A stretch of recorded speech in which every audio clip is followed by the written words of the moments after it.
Hi, my name is Jean and I work for Counseling Services. And today I'm going to talk with you about healthy relationships and also red flags and warning signs. Now, the Buddha talks about attachment as the root of all suffering. And when you think about this, the more we grasp, the more we cling, typically the more we suffer. And you'll understand this concept further as we go on in this video. And so to begin, I want you to bring up a relationship that you might be struggling with right now or having difficulty in, whether it's with a partner, a friend, or a family member, and ask yourself these questions. Are you questioning if your relationship is healthy? Do you feel like you're in too deep and you can't get out? What is your biggest fear about leaving? Are you doubting your self-worth? And so when we think about love and attachment, and when I use the word attachment, I mean relationship, it typically breaks down into two categories: secure attachments or insecure attachments. Now, the psychology students out there will know this, but attachment is rooted in the first few years of life, but also shaped by formative events and experiences, even trauma or relationship models. And when you look at a secure attachment, typically, people that are feeling that they're in a healthy relationship have a positive view of themselves and have a positive view of others. There's a sense of interdependence and separateness. You feel comfortable expressing a range of emotions. You're able to deal with conflict. There's trust. There's good communication. There's just a general sense of stability and balance. Now, within insecure attachments, it typically breaks down into three different types: anxious, avoidant, and fearful. When we're more anxiously attached, we tend to be hard on ourselves and positive about others.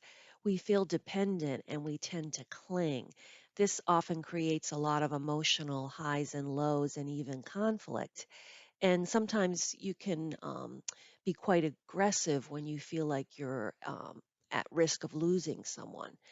In a more avoidant attachment, we tend to have a positive view of ourselves, but we can be very negative about other people.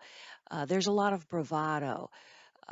You have a tendency to put up walls, and it's difficult for you to get close to others. You tend to avoid conflict. Oftentimes, someone involved with someone who's more avoidant will say that they're emotionally unavailable. Now, within a fearful attachment, you tend to be hard on yourself, but also hard on other people. You seek closeness, but then you're very quick to avoid it.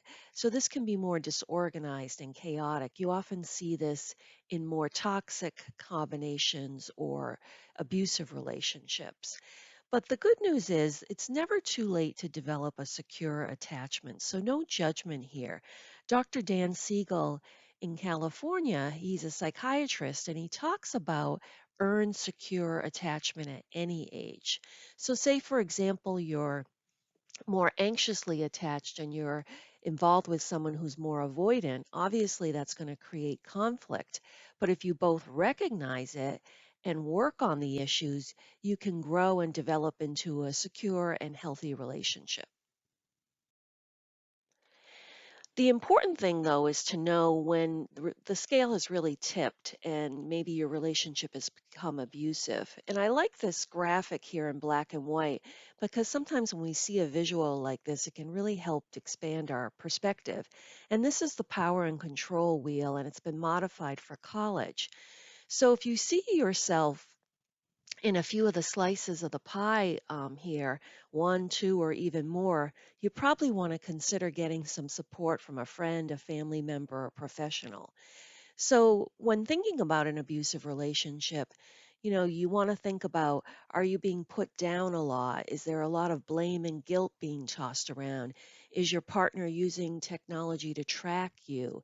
Are you paying for everything? Are you feeling very isolated? Has it become physical? And again, you really want to consider seeking out support sooner rather than later. And so, some strategies to consider are: try to practice seeking security in yourself versus relying on external approval by others. This is very important at this stage. Set emotional boundaries between yourself and everything else for more clarity.